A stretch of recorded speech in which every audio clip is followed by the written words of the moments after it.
গল্পের শুরুতে আমরা মিশা নামের একজন মেয়েকে দেখি যে কিনা প্যারালাইজড। আর মিশা রাজস্থানের মরবি নামের এক শহরে বড় রাজঘরানার মেয়ে, আর তার বাবার নাম রতন সিং। আমরা দেখি যে কিছু বছর আগে মিশার সঙ্গে তার বাবার সম্পর্ক খারাপ হয়ে যায় আর মিশা আলাদা থাকতে শুরু করে। কিন্তু আবার চিঠির মাধ্যমে তাদের দুজনের মধ্যে কথাবার্তা শুরু হয় আর মিশার বাবা তাকে বাড়িতে তার সঙ্গে দেখা করতে ডেকে পাঠান। আর মিশাও পুরনো সব সমস্যা ভুলে তার বাবার সঙ্গে দেখা করতে আসে। আর বাড়িতে আসার পর মিশার সৎ মা রুক্মিণী মিশাকে ওয়েলকাম জানান। কিন্তু বাড়ি এসে মিশা জানতে পারে যে কিছু কাজের জন্য তার বাবা রতন সিং বাড়ির বাইরে আছেন আর তিনি তাড়াতাড়ি চলে আসবেন।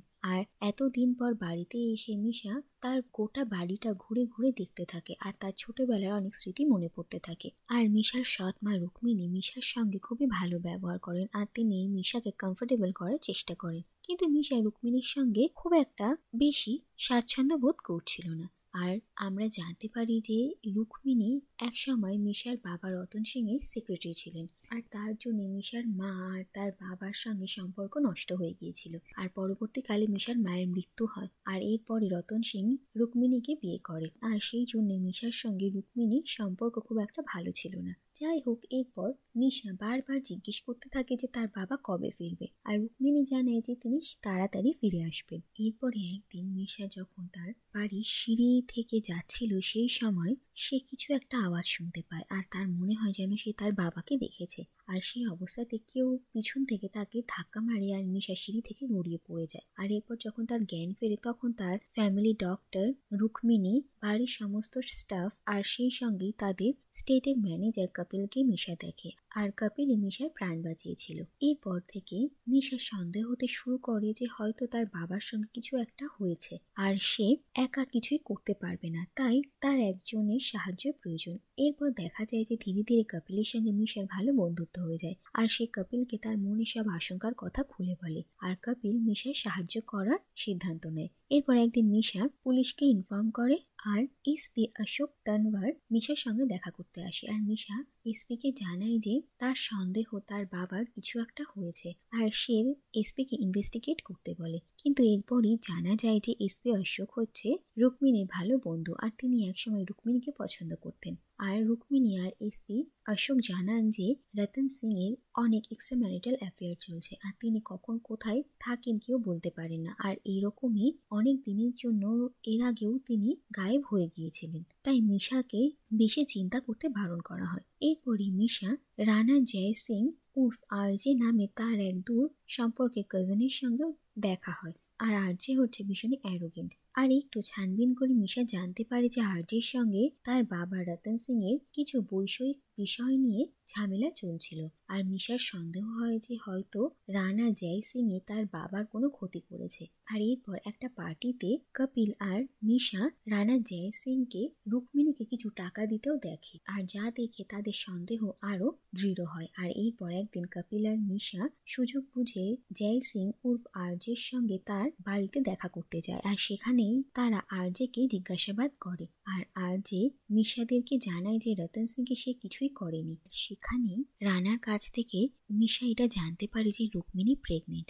আর সন্দেহ এটাই যে এটা অন্য কারোর সন্তান, কারণ যদি এটা রতন সিং এর সন্তান হতো তাহলে এটা অনেক বড় খবর হিসেবে চাওয়ার হতো। কিন্তু রতন সিং যখন সেরকম কিছু একটা করেননি তাহলে জানা যেতে পারে যে তিনি জানতেনই না, তার কারণ রুক্মিণী তাকে জানাতে ভয় পাচ্ছে। এরপর মিশা ধৈর্যের বাঁধ ভেঙে গিয়েছিল আর সে পরের দিনই রুক্মিণীকে তার প্রেগনেন্সি নিয়ে কনফ্রন্ট করে। আর রুক্মিণী মিশাকে বলে যে মিশা যদি নিজের প্রাণ বাঁচাতে চায় তাহলে যেন সে এখান থেকে চলে যায়। আর এরপরই হঠাৎ তাদের কাছে খবর আসে যে রানাকে কেউ মেরে ফেলেছে, যা শুনে তারা দুজনে ভীষণই অবাক হয়। অন্যদিকে মিশার সন্দেহ হয় যে তাদের হাভেলিতে যে সুইমিং পুলটা রয়েছে সেখানে কিছু সন্দেহজনক আছে আর তাদের বাড়ির পোষা কুকুরটাও সেই সুইমিং পুলের দিকে তাকিয়েই বারবার ডাকছিল। তাই মিশা লোকজন নিয়ে সেই সুইমিং পুলে তল্লাশি করা শুরু করে আর তারপর সেখান থেকে রানা রতন সিং এর ডেড বডি খুঁজে পাওয়া যায়। আর নিজের বাবার মৃতদেহ দেখে মিশা ভীষণই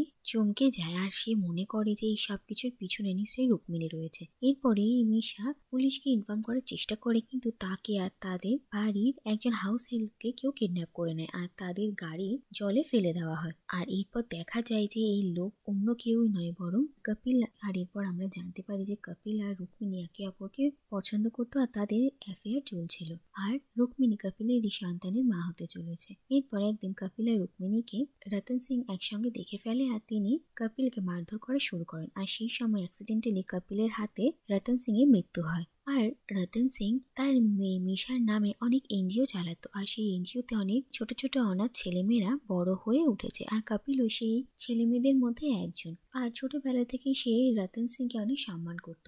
কিন্তু পরবর্তীকালে রতন সিং এর আন্ডারে যখন কপিল কাজ করা শুরু করে তখন সে রতন সিং এর নানা রকমের বিহেভিয়ার দেখে বুঝতে পারে যে এনজিও বানিয়ে মহান সাজা রতন সিং এর একটা ছদ্মবেশ। আসলে সে ভীষণ হিপোক্রিট আর গরিব মানুষকে সে মানুষ বলে পাত্তাই দেয় না। আর কপিলের সঙ্গেও এরকমই অপমানজনক এক ঘটনা ঘটেছিল। আর তারপর থেকে কপিল ঠিক করে যে রতন সিং এর যা কিছু আছে সেই সবকিছু তার চায়। আর তারপর থেকে সে রুক্মিণীর সঙ্গে অ্যাফেয়ার করা শুরু করে। আর রতন সিং এর সমস্ত সম্পত্তির প্রতিও কপিলের নজর ছিল। অন্যদিকে আমরা জানতে পারি যে জলে পড়ার পর মিশা কোনো রকম ভাবে বেঁচে যায় আর সে জল থেকে সাঁতরে বেরিয়ে আসে আর সে হাঁটতেও পারছে। অন্যদিকে তাদের ফ্যামিলি ডক্টরের কাছ থেকে রুক্মিণী জানতে পারে যে যেই মেয়েটা তাদের বাড়িতে এতদিন ধরে রয়েছে সেই মিশা নয় বরং ফাতিমা। আর অন্যদিকে আমরা জানতে পারি যে ফাতিমাও রতন সিং এর বানানো এনজিওতেই বড় হওয়া একজন মেয়ে আর বড় হয়ে সে একজন ডাক্তার হয়। ছোটবেলা থেকেই মিশা আর রতন সিংকে ফাতিমা ভীষণই সম্মান করত।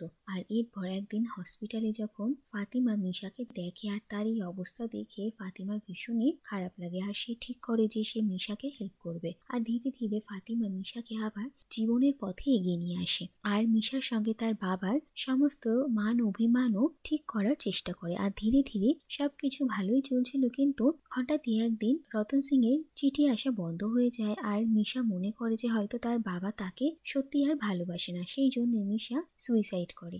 আর মিশার মৃত্যুর পর ফাতিমা ভীষণই ভেঙে পড়ে আর সে ঠিক করে যে সে নিজে মিশা সেজে তার বাড়ি যাবে আর আসল সত্যি জানার চেষ্টা করবে।